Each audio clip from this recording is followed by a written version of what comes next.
on a l'impression que le régime, les autorités algériennes ont besoin d'ennemis pour survivre.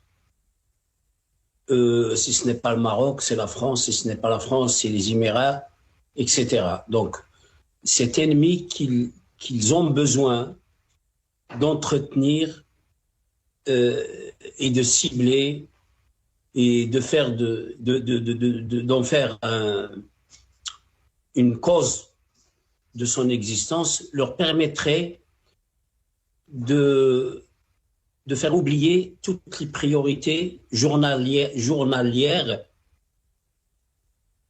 des Algériens. C'est-à-dire, si vous n'êtes pas soigné, si vous n'êtes pas logé, si vous n'avez pas de quoi manger, si vous n'avez pas du travail, et que vous vous dirigez vers les autorités, ben, ils vont vous dire, écoutez, on a plus urgent que ça, il y a un ennemi qui nous guette et nous devons nous battre pour préserver. Donc, c'est pour ça que vous trouvez une terminologie qui revient tout le temps, qui est celle de surtout le mot souveraineté.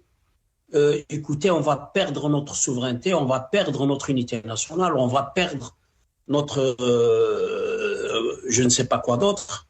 Et donc, écoutez, acceptez toutes les difficultés puisqu'il y a plus urgent. L'Algérie a accédé à son indépendance, ça fait 60 ans ou plus. Et donc, en 60 ans, c'est pas le Parlement algérien qui va dire aujourd'hui que le colonialisme est un crime. C'est toute la terminologie, c'est les principes même des droits de l'homme, c'est le monde entier qui a déjà criminalisé le colonialisme. Et il y a l'ONU qui fait des efforts pour décoloniser ce qui reste comme endroit colonisé et de veiller à ce que les peuples et les États soient souverains. Donc la priorité, c'est de développer le pays, c'est de permettre aux Algériens de s'épanouir et de bien vivre, de vivre convenablement, comme tous les peuples et comme tous les citoyens du monde, des pays qui se respectent. Donc, moi, mon sentiment, c'est que ce régime qui est en panne, qui ne sait pas faire de développement local, qui ne sait pas donner de l'espoir, qui ne sait pas communiquer correctement et naturellement et simplement avec le peuple et avec les citoyens, il a besoin à chaque fois d'attirer l'attention et de chatouiller un petit peu les sentiments, de dire que, écoutez, voilà, nous avons je ne sais pas combien de millions.